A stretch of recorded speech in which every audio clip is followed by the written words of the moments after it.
الحمد لله الذي هدانا إلى سبيل الهداية والعرفان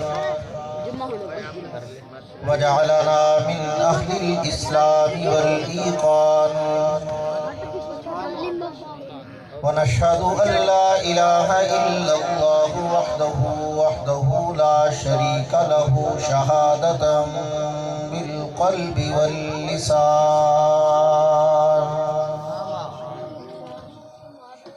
ونشهد أن سيدنا وسندنا وحبيبنا وإمامنا ومرشدنا ومخدومنا وشفيعنا وكريمنا وأفضلنا وأكملنا وأجملنا وحبيبنا وحبيب ربنا وطبيبنا وطبيب قلوبنا ومولانا محمدا عبده ورسوله الذي عرفنا ما يدخلنا الجنان وعلى آله وأصحابه أكمل أهل الإيمان وسلم تسليما كثيرا أما بعد فأعوذ بالله من الشيطان الرجيم بسم الله الرحمن الرحيم وننزل من القرآن ما هو شفاء ورحمة للمؤمنين قال الله تبارك وتعالى في مقام آخر وإذا سمعوا ما أنزل إلى الرسول ترى أعينهم تفيض من الدمع مما عرفوا من الحق يقولون ربنا آمنا فاكتبنا مع الشاهدين قال النبي صلى الله عليه وسلم أكرموا حملة القرآن فمن أكرمهم فقد أكرمني فمن أكرمني فقد أكرم الله قال النبي صلى الله عليه وسلم أشراف أمتي حملة القرآن أو كما قال صاحب القرآن صلى الله عليه وسلم صدق الله العظيم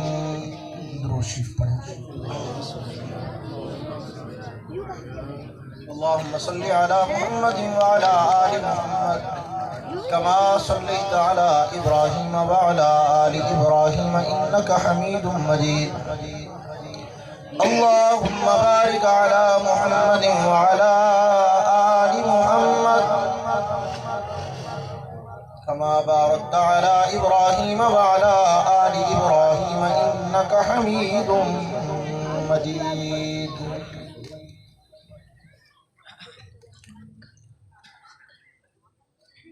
حضور آئے تو سر آفرینش پا گئی دنیا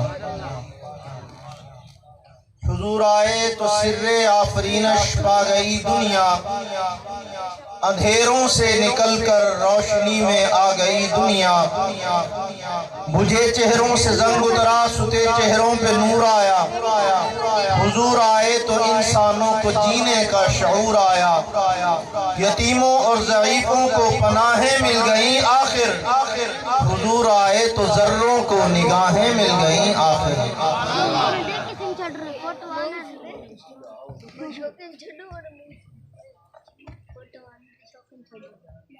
بھئی ڈبلنگ نہ آئے آواز کی آواز کھول دے ایکو بلا وجہ زیادہ نہ ڈبل نہیں آنی چاہیے انتہائی قابل صد تکریم و احترام بزرگان محترم عزیزان گرامی قدر دوستو عزیز بھائیو نوجوان ساتھیو سرزمین ناروال کے اس نواحی علاقہ ولے کے اور اس کے گرد و نواح سے تشریف لانے والے غیور مسلمان دوستو عزیز ساتھیو اور بھائیو آج کا یہ بابرکت اور عظیم الشان پروگرام قرآن اور صاحب قرآن کے خوبصورت عنوان سے معنون ہے۔ محترم المقام جناب ماسٹر عبدالوحید صاحب اور ان کے دیگر پرخلوص رفقائے کرام، برادرم محمد نصیر صاحب، محترم جناب قاری محمد ناصر صاحب اور ان کے دیگر ساتھیوں کی محبت بھری پرخلوص دعوت پر آپ حضرات سے مخاطب ہونے کی سعادت نصیب ہو رہی ہے۔ میرے دوستو،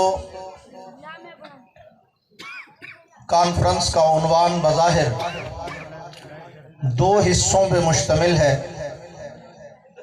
قرآن اور صاحب قرآن۔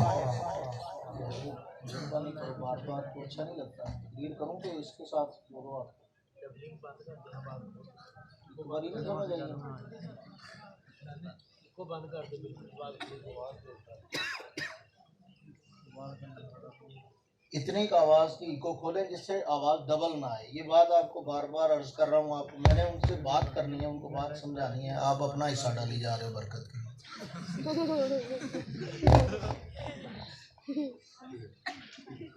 قرآن اور صاحب، اونچی بولو ذرا بلند آواز سے۔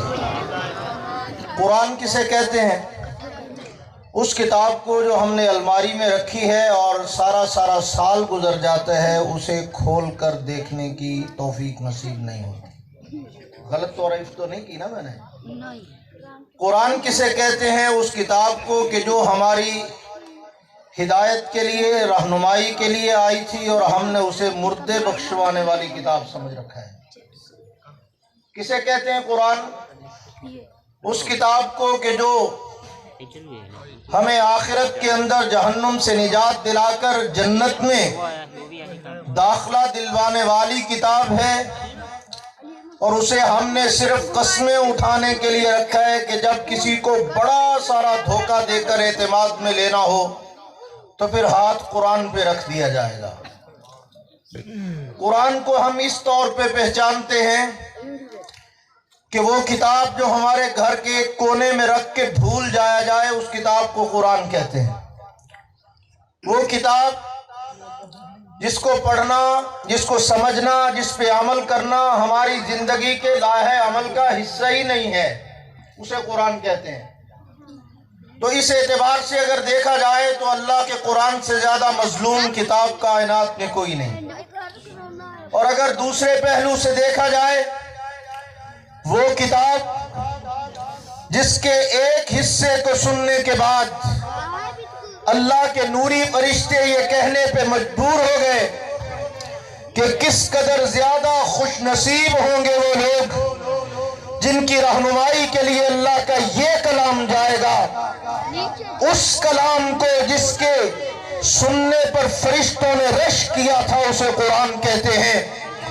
وہ کتاب جس کو لوح محفوظ کی تختیوں سے کائنات میں بھیجنے کے لیے 1,24,000 کم و بیش پیغمبروں کے آنے کا انتظار کیا گیا۔ ان تمام پیغمبروں کے آنے کے بعد سب سے آخر میں جس عظیم المرتبت ہستی کو بھیجا گیا، اس کے قلب اطہر پہ اترنے والی مقدس کتاب کو قرآن کہتے ہیں۔ وہ کتاب جس نے عرب کے بدوؤں کو زمانے کا امام بنا دیا، اسے قرآن کہتے ہیں۔ جسے انسانیت کو جینے کا سلیقہ سکھایا، اسے قرآن کہتے ہیں۔ جس کی برکت سے انسانیت کو انداز جہاندانی نصیب ہوئے، اسے قرآن کہتے ہیں۔ وہ کتاب جس کے پڑھنے پہ فرشتوں کا نزول ہوتا ہے، اسے قرآن کہتے ہیں۔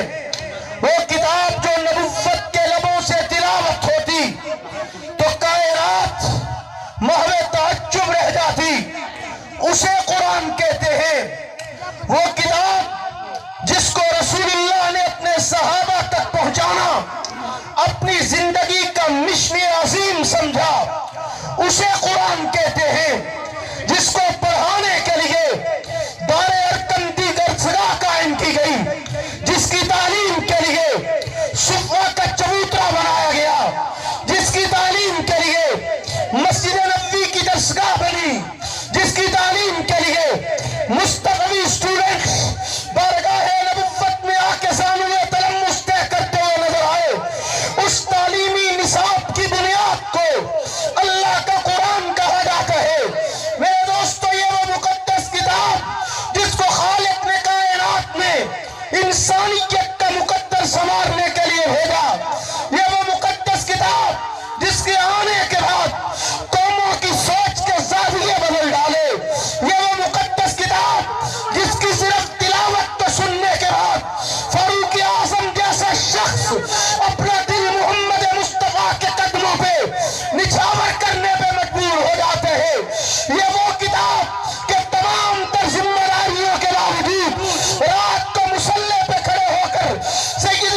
کائنات کے اندر جینا سکھایا ہے، اللہ سے تعلق بنانا سکھایا ہے، صراط مستقیم پہ چلنا سکھایا ہے، ہدایت کی راہوں پہ گامزن ہونا سکھایا ہے۔ کل بھی یہی قرآن تھا، آج بھی وہ قرآن اصلی حالت میں میرے اور آپ کے پاس موجود ہے اور قیامت تک اس نے باقی رہنے۔ لیکن افسوس اے قرآن، تیرے چاہنے والے نہ رہے، جن ستاروں کا تو چاند تھا وہ ستارے نہ رہے۔ آج قرآن ہے لیکن قرآن کی برکتوں سے ہم محروم ہیں۔ قرآن موجود ہے، قرآن کی رحمتوں سے ہم محروم ہیں۔ قرآن موجود ہے، قرآنی انقلاب نظر نہیں آتا۔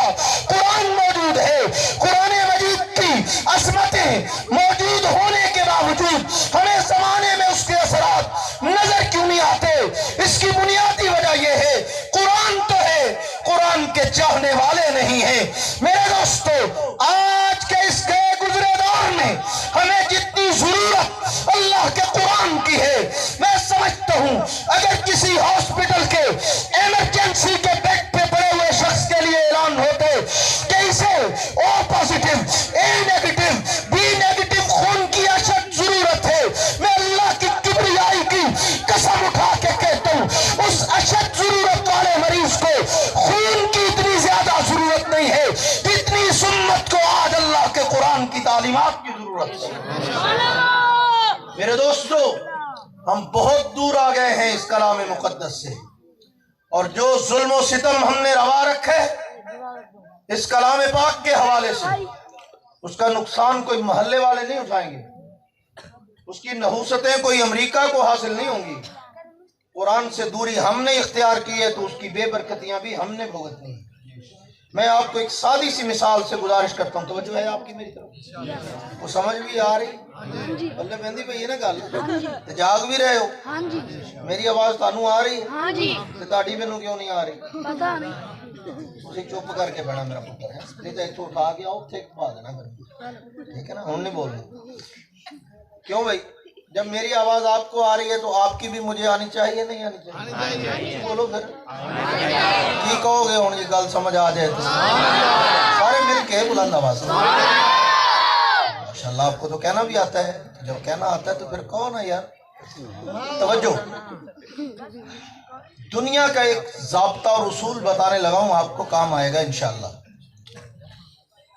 فطرت کا یہ قانون ہے، یہ ضابطہ ہے اللہ کا بنایا ہوا کہ کائنات میں ہر چیز توجہ سے پھلتی پھولتی ہے۔ جس کو توجہ ملے گی اس میں نکھار آئے گا، جس کو توجہ ملے گی اس کے اندر ترقی ہوگی، جس کو توجہ ملے گی اس میں ارتقاء ہوگا، جس کو توجہ ملے گی اس کی نشو و نما ہوگی۔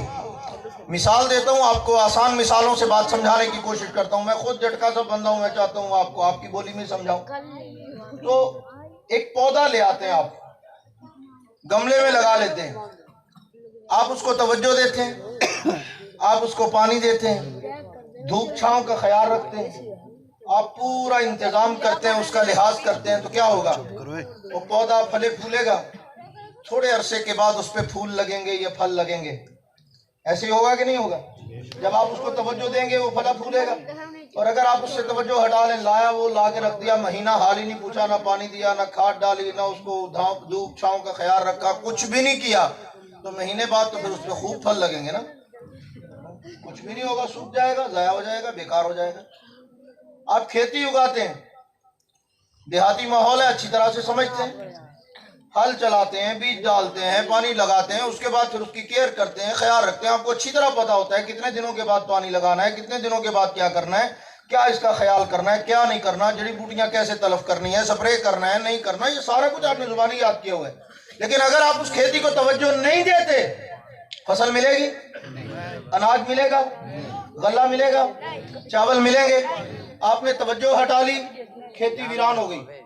مثال دے رہا ہوں، اولاد ہے آپ کی اپنی، آپ توجہ دیتے ہیں، محنت کرتے ہیں، کوشش کر کے تعلیم دیتے ہیں، اچھی تربیت کرتے ہیں، کوئی افسر لگ جائے گا، کوئی امام بن جائے گا، کوئی قاری صاحب بن جائے گا، کوئی حضرت صاحب علامہ صاحب بن جائے گا، کوئی کسی بڑے عہدے پہ فائز ہو جائے گا،